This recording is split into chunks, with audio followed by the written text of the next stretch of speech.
പിഞ്ചു കുഞ്ഞുങ്ങൾക്ക് ഒരു അപകടം സംഭവിക്കുക എന്ന് പറഞ്ഞാൽ അത് നമ്മളെ വളരെയധികം വേദനപ്പെടുത്തുന്ന ഒന്നാണ്. അത്തരത്തിൽ തന്റെ സഹോദരിയുടെ 1 വയസ്സുള്ള കുഞ്ഞിനെ കടിച്ചു കീറാൻ വന്ന കുരങ്ങിൻ കൂട്ടത്തെ നേരിടാൻ ഈ 13കാരി ചെയ്ത ധീരമായ പ്രവൃത്തിയാണ് ഇപ്പോൾ സോഷ്യൽ മീഡിയയിൽ കയ്യടി നേടുന്നത്. അതും നൂതനമായ സാങ്കേതിക വിദ്യയെ ഉപയോഗപ്പെടുത്തിക്കൊണ്ടാണ് ഈ മിടുക്കിയായ 13കാരി താരമായിരിക്കുന്നത്. വീടിന്റെ 1ാം നിലയിലെ അടുക്കളയ്ക്ക് സമീപമായി കുഞ്ഞിനെ സോഫയിലിരുത്തി കളിപ്പിച്ചുകൊണ്ടിരിക്കുകയായിരുന്നു നിഖിത. കുടുംബാംഗങ്ങളെല്ലാം താഴെ മറ്റൊരു മുറിയിൽ സംസാരിച്ചു കൊണ്ടിരിക്കുകയായിരുന്നു. ഈ സമയത്താണ് നിഖിത അടുക്കളയിൽ ഭയങ്കര ശബ്ദം കേൾക്കുന്നത്. ചെന്ന് നോക്കുമ്പോൾ അടുക്കളയിൽ കുരങ്ങന്മാർ പാത്രങ്ങളെല്ലാം വലിച്ചെറിയുകയായിരുന്നു. തുടർന്ന് നിഖിത കുരങ്ങന്മാരെ ആട്ടിയോടിക്കാൻ ശ്രമിച്ചു. പക്ഷേ ആ കുരങ്ങന്മാർ നേരെ ഓടിയത് അടുക്കളയ്ക്ക് സമീപത്തുള്ള കുഞ്ഞിരിക്കുന്ന സ്ഥലത്തേക്കാണ്. പുറകെ ഓടിയ നിഖിത കണ്ടത് അതിലൊരു കുരങ്ങ് കുഞ്ഞിനെ ആക്രമിക്കുന്നതാണ്. തുടർന്ന് ഭയന്നുപോയ കുഞ്ഞ് കരയാനും തുടങ്ങി.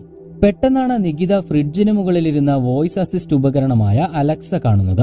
ഉടൻ തന്നെ നിഖിത അലക്സയോട് നായ കുരയ്ക്കുന്ന ശബ്ദമുണ്ടാക്കാൻ പറഞ്ഞു. അലക്സ നായ കുരയ്ക്കുന്ന ശബ്ദം പുറപ്പെടുവിച്ചതോടെ കുരങ്ങ ഭയപ്പെട്ട് ഓടുകയായിരുന്നു. നിഖിതയുടെ സമയോചിതമായ ഇടപെടലാണ് ആ കുഞ്ഞിന്റെ ജീവൻ രക്ഷിച്ചത്. കഴിഞ്ഞ വർഷമാണ് ഗുജറാത്തിൽ കുരങ്ങുകളുടെ ആക്രമണത്തിൽ ഒരു കുഞ്ഞ് ക്രൂരമായി കൊല ചെയ്യപ്പെട്ടത്. നിഖിതയെ പ്രശംസിച്ചുകൊണ്ട് നിരവധി പേർ രംഗത്തെത്തിയപ്പോൾ നിഖിതയ്ക്ക് ജോലി വാഗ്ദാനം ചെയ്തെത്തിയിരിക്കുകയാണ് ആനന്ദ് മഹീന്ദ്ര. സാങ്കേതിക വിദ്യയുടെ അടിമകളാവുമോ അതോ അധിപനാവുമോ നമ്മൾ എന്നാണ് ഈ യുഗത്തിലെ പ്രധാന ചോദ്യം. ഈ സംഭവത്തിലൂടെ സാങ്കേതിക വിദ്യ മനുഷ്യന്റെ നൈപുണ്യത്തെ ബലപ്പെടുത്തുകയാണ് ചെയ്യുക എന്ന ആശയമാണ് നൽകുന്നത്. അവരുടെ പെട്ടെന്നുണ്ടായ ചിന്ത വിസ്മയിപ്പിക്കുന്നതാണ്.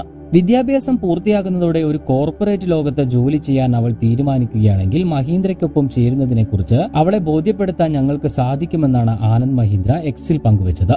ഉത്തർപ്രദേശിലെ ബസ്തി ജില്ലയിലാണ് സംഭവം നടക്കുന്നത്. കൂടുതൽ വാർത്തകൾക്കും വിശേഷങ്ങൾക്കും ചാനൽ സബ്സ്ക്രൈബ് ചെയ്യാൻ മറക്കരുത്.